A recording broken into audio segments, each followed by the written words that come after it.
Hinson from Hinson Racing, the legendary Hinson family. Hey, brother, what do you think of the Briarcliff? This place is great. It's been so long since I've been to an ATV race here, and it just like amazes me the size, the people, it warms your heart to see the growth that it has here. So, as far as the legends go, because that's one of the reasons why this race is so big, who's your pick?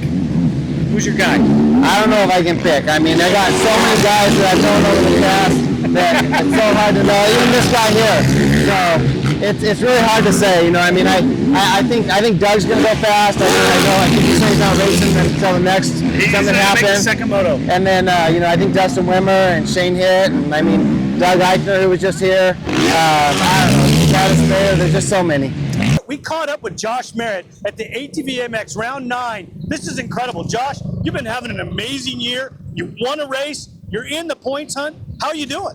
I'm doing really good. Out here watching some legends go on the track, some guys that I looked up to, and like the Huevos shows, all that kind of stuff. So it's cool to put the face with the bike and everything I've seen in the past. So just to meet everybody and just have some fun this weekend.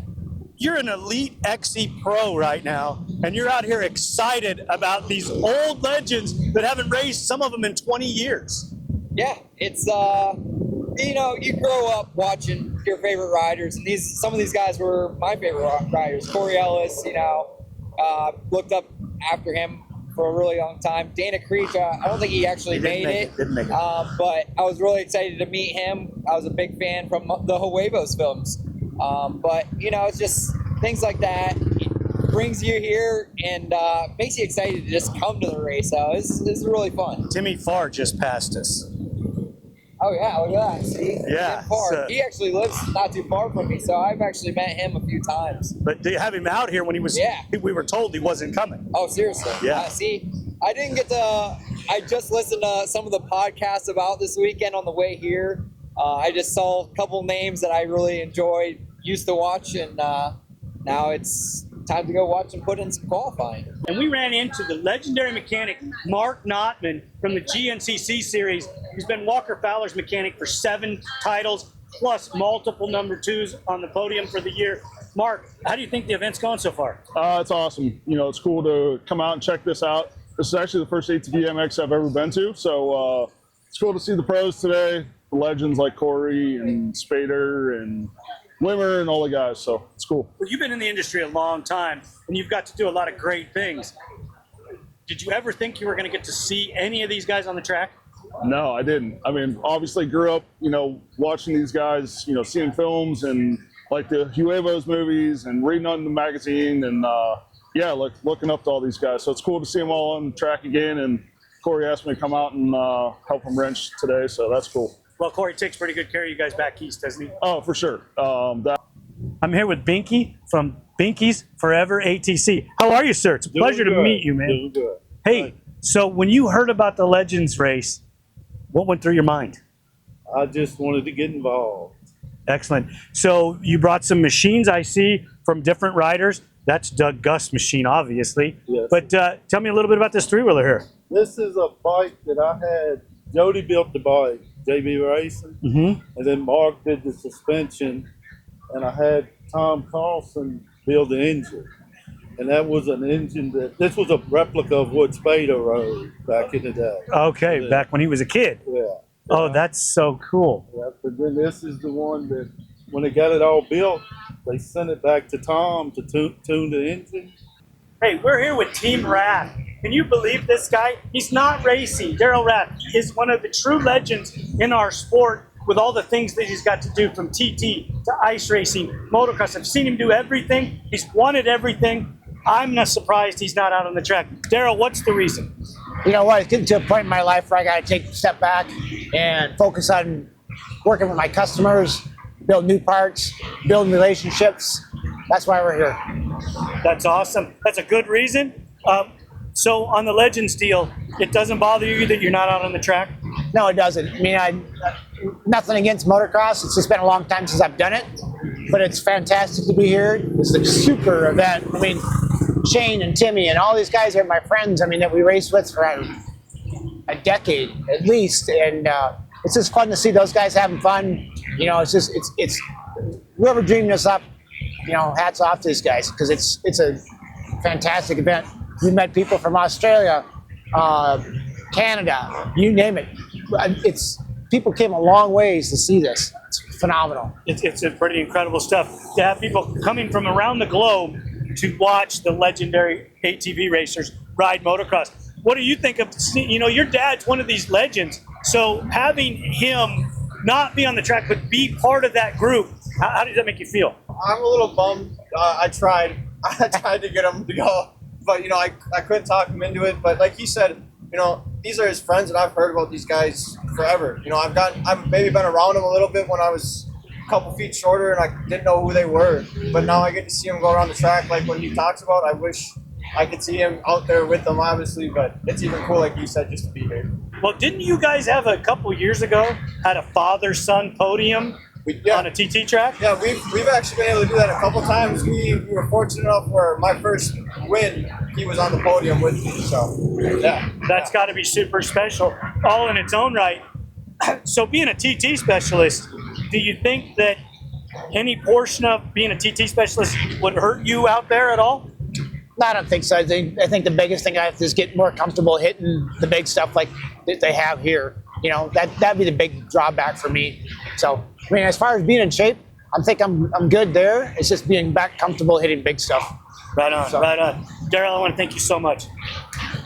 Young Mr. Rath, thank you so much. Good talking. Hey, you guys. Hey, everybody, we're here with legendary engine builder Tom Carlson. Back in the day, this was one of the guys that if you had a four-stroke, you wanted to talk to Tom Carlson because he was building the best of the best at the time. Tom Carlson, how are you?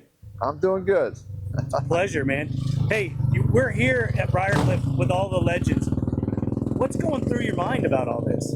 Oh, this event is crazy. There's so many people here. It's cool as heck. But, you know, I remember when we were younger, a lot younger, going to the Nationals, and there were massive people. You and I got to spend some time, you know, going on a carnival ride that we don't want to talk about, but we had some fun. Does it bring back a lot of memories? Sure it does. You know, there was a lot of history because I've been around since 1984 doing this. You know, I raced motorcycles before that, but yeah, this is a lot of fun. And I've done work for a lot of these guys here, and so yeah, it's a unique opportunity to see these guys again before, you know, we get too old. Get too old? Well, we're still kids. No, I'm 72. Yeah, but we're still playing in the industry. We right? we are, yeah. So you had a lot of professional racers that you worked with over the time, from Travis Spader to Doug Gust. Have you got to spend some time with any of those guys? Yeah, Doug's going to show up here in a little bit. I spent some time with Travis yesterday, and you know, Dustin Wimmer and Natalie and, you know, Joe Bird and Pat Brown and all these guys. It's an honor to have you. Who's your pick for the Legends race winner? Wow, that's a tough call because, you know, Barry McCarty's here, and I would say Wimmer's going to be a threat to win.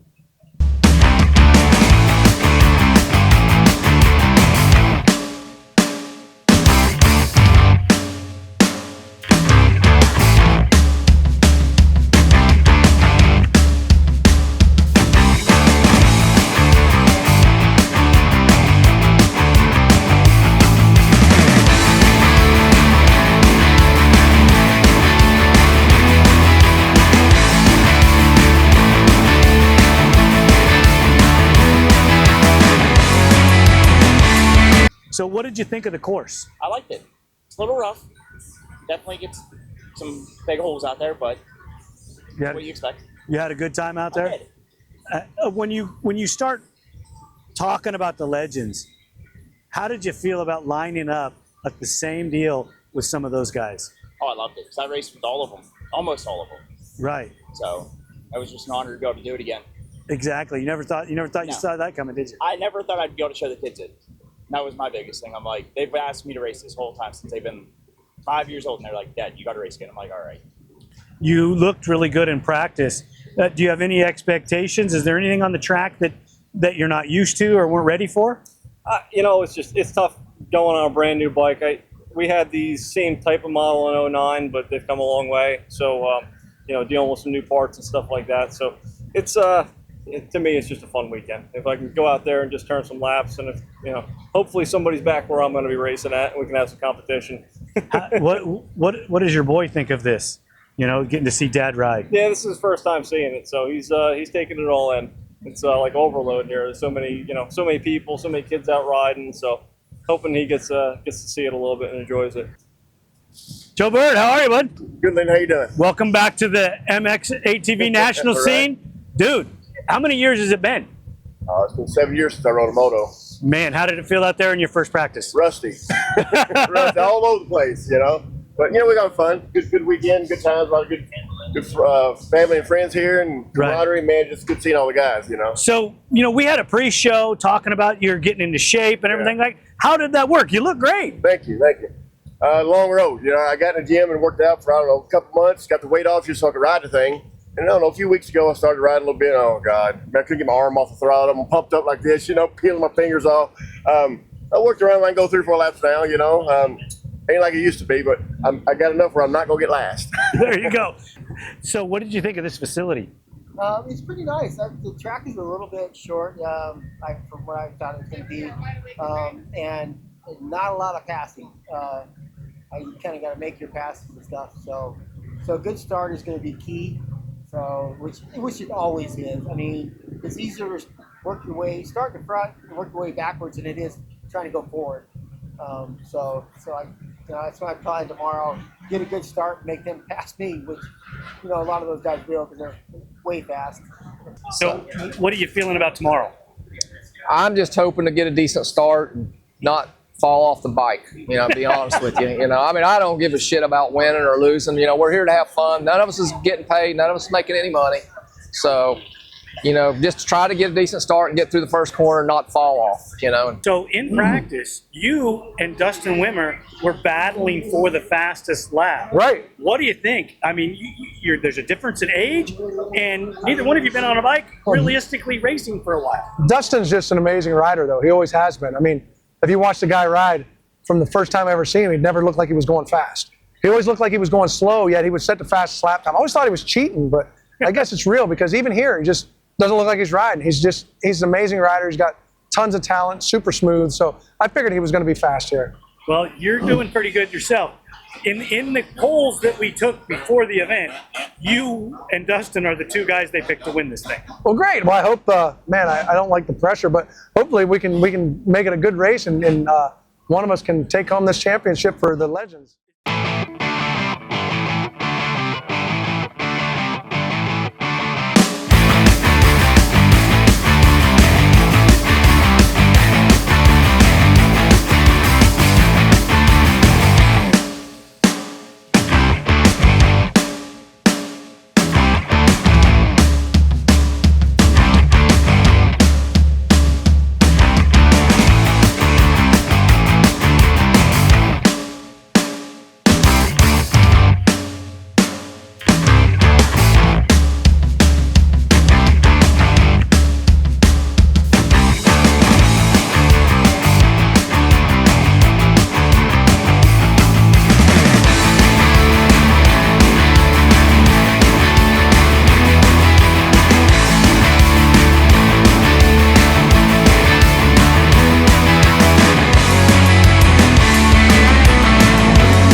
round 2 of the Legends has just taken off here at Briarcliff, round number 9 of the ATV MX Series.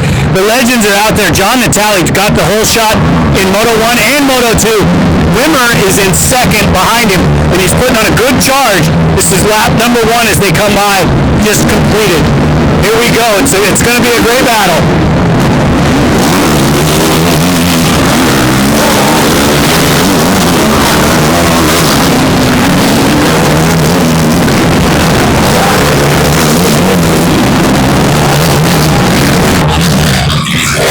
They're going for it. John Natale's out in front. Wimmer's in fourth. I didn't catch who was in second and third. There's Showbird in sixth. Corey Ellis. Man, these guys are awesome. There's legendary Doug Eichner. He's a little ways back, but he's in front of Travis Spader. This is incredible, guys. This is so incredible. If you're not here, you should be. It's the greatest race of all time. The field is packed. There's people everywhere. It's amazing. Flag is out. John Natale is going for his legendary win. We back the pace down a little bit. Here he is. John Natale was at first. Wimmer did not make the pass. He's fourth. But we'll get you the order here momentarily. We're going to go to the podium right now.